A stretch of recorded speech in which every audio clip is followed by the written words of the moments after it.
does loving your job keep you trapped? That is an interesting concept that I've had to give some thought to because I got to tell you, I do. I love what I do.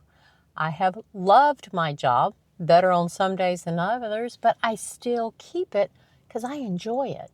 But how has it kept me trapped thinking that this is as good as it gets? Oh, there was a movie, there was a line, what if this is as good as it gets?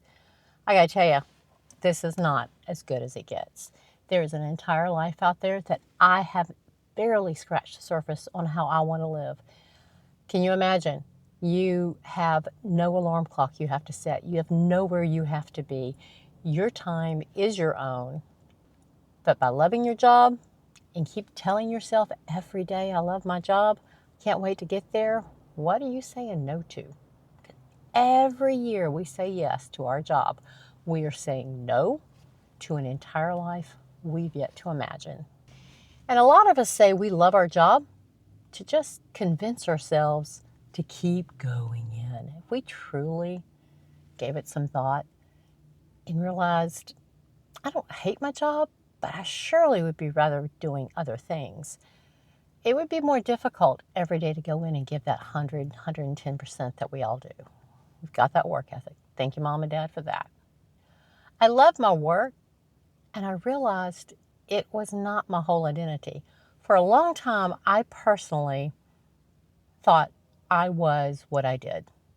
And I had to take a step back a while back and realize that my job is not my identity. It's not who I am. What I want is so much more. My job is a piece of what I do, what I am. It is how I make my income. I happen to enjoy how I make my income, but that doesn't mean loving my job should be more than loving myself. And I also have to wonder, when did loving my job become a leash? When did it become something that I had to tether myself to, or else I wasn't going to love anything else?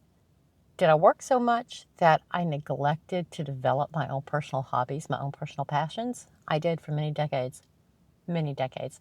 And fear had a lot to do with that. Single girl, had to pay her own bills. There was no retirement unless I was doing it, etc., etc., etc. So fear led me into the mindset that I became very passionate about my job because it was a vehicle to meet a lot of these goals and expectations I'd set for myself. But at the end of the day, I've almost arrived at the point where I have enough. And God knows I've just about had enough of working. It's not the company I work for. It's not my bosses. It's not my coworkers. I enjoy them. I will miss them. But I want to retire before 65. I still have several years left. So nobody hit the panic button that Jen's leaving. But Jen's going to keep pursuing the things that interest her and figuring out what she wants her retirement to look like. Will it be a hybrid retirement? You betcha. Because I will do what I am passionate about, and if I happen to make money at it, fantastic. If not, I'll keep doing it. Hopefully I won't need to make money with it, but if I can, I'm not going to be mad about it. One thing that I've had to realize the hard way is by loving my job and being passionate about it and willing to rise to a challenge, I have had to cease loving my job out loud. When the people around me and the people above me saw how much I enjoyed it, it just kept getting piled on, and that was fun until I had no more room to breathe. And they began changing the rules of the game to their expectations of the amount of hours and the time of day I was going to have to work. They also took away some of the flexibility, and those were deal breakers for me. I've not left yet. I can make them work currently in my life, but sooner than later, sooner than 70 at least, they're no longer going to be a viable way that I want to live my life. So I will retire. Many times in my life, I have let work become my personal identity. I was healing from loss of a marriage, loss of a father, decades apart, but still both took healing time. I was working on myself. So pouring myself into my job was easier than looking around and building the life that I should have been building. A lot of us are guilty of that. A lot of us can own it and say, yep, I have crawled into my job. I crawled into working out too much, to a box of Oreos, whatever it is. And I'm not hating on Oreos, but still, when you are avoiding things, you're avoiding things. And a job is one of the ways we can do that. Sometimes we don't even decide to think about retirement because we're going to keep working.